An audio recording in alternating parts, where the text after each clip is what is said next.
I would say since Trump's election, even before, the chorus of articles in places like the Financial Times, the Wall Street Journal, and so on, talking about the really great performance of the American economy is amazing to me. 2.8%, maybe. That's the best of the various estimates. There are many quite lower. But 2.8%, the United States GDP grew in 2024, the year just ended. That's according to the IMF, which is a pro-Western institution. That's their number. They're as good or better than anybody else who does this kind of number. The same IMF says that this year, in 2024, the growth in China, 5%, double. In India, 7%, triple. India and China are the two central players in something called the BRICS. The gap between the BRICS and the G7, that's the American equivalent, is therefore growing, as it has every one of the last 25 years. You're not in great shape if that gap is growing. You're not. Or at least, let's put it this way. It's very odd to talk about what a great shape you are and leave discussion of this out. Because from this angle, it ain't so great. But we live in a country where it was necessary. I want to remind you, I'm sure you noticed, but the whole last 2 years of the Biden administration, the following phenomena really irritated people. The economy, all the economics people were doing great. But poll after poll of the American people said the economy is the number one problem we have. So there was article after article which went like this. Why are the American people misunderstanding the reality of the economy? And there were lots of advice to the Democrats. Be careful, you're going to get hurt in the election. You've got to make people understand just the idea that the economists might be looking at the wrong thing and the mass of people looking at something else, and that would explain why they had a different, could not raise the most obvious. What? You had to make one side or the other stupid. So the mass of the people are ill-informed, inadequately. What are you doing? You have the greatest control over mass media of any society, and you have for a long time. If the masses don't get it, what's the matter with your system? You've gotten them to believe everything else you need. You can't get this. They couldn't break out of it. And it did hurt them in the election. But I'm here to tell you that the American economy is in terribly difficult conditions. And now the anxiety that he's provoking this, particularly with I'm cutting back. I have a good friend, a woman who works in a shelter in New York City. Several hundred people live in this shelter. And they were going to close this coming August. She explained to me yesterday it has been moved up till March because the government money is drying up. And then they had a scare last week when he issued that order because some official in Washington told them they might have to close this next week, dumping several hundred people onto the streets of New York City so they can join the others sleeping in the subway tunnels of New York City. And also, since a number of these people have fairly serious emotional or mental problems, my wife will not go on the subway anymore. She's afraid.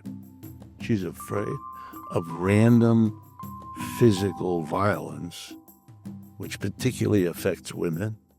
This is a person who's not even about to steal, who just comes up and bashes you in the head with a brick or something because you remind them of their mother or their cousin or some bad moment in their lives or something. You know, it's just... So I could give you endless statistics, but it's an economy in a lot of trouble. And here again, the notion of irrelevance. It's not that what he does has no impact. It does. But there's no link between a concerted, strategic approach to a clearly defined logical target. That's why the naughty and the theatrics seem to be mostly what this is about. Poking liberals in the eye, being offensive in your language, being dramatic. I'm taking the canal, I want Greenland, screw NATO, screw Denmark, all of this. What's it for?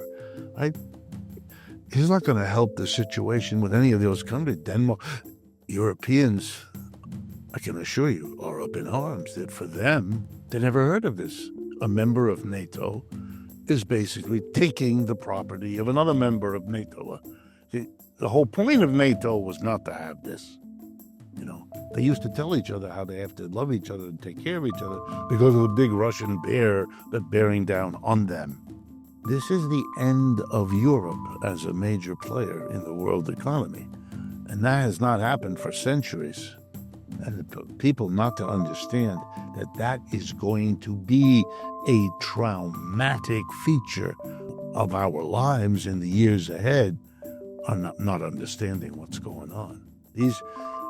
The turmoil inside these countries, the loss of the war in Ukraine, the end of NATO, all of these things are happening. And meanwhile, Europe has no role in the innovative economy of the future. It's all the United States and above all, China. And DeepSeek happens in China. It doesn't happen in Germany or England.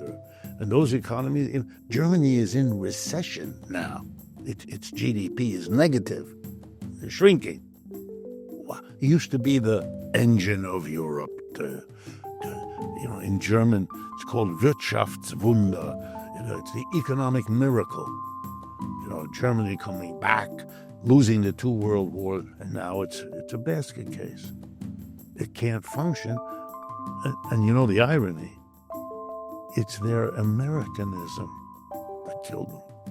When the United States decided to have this war in Ukraine, to set Zelensky up to fight the Russians with American money and American weapons, they demanded the fealty of the Europeans to provide money and to provide weapons, which they did.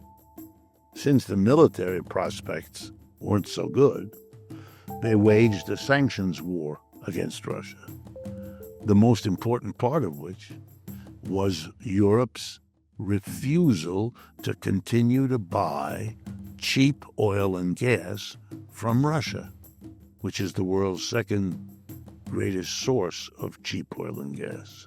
And to make the point clear, remember, they cut the underwater pipeline.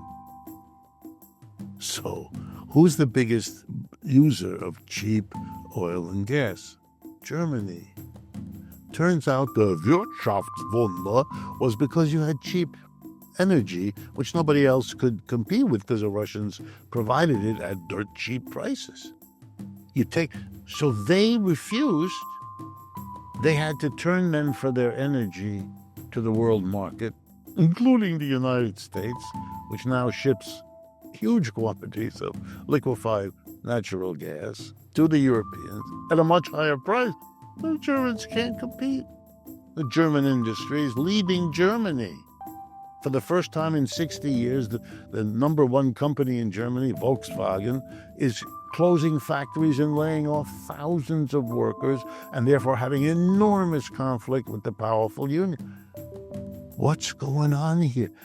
Is it possible, the whole world asks, that the Americans and the Europeans couldn't see that when you punish Russia with sanctions that stop you from buying oil and gas, that they will find someone else to sell it to? And maybe the BRICS that they're part of would have the Chinese and the Indians buy the oil and gas, which is what happened. That they didn't see it?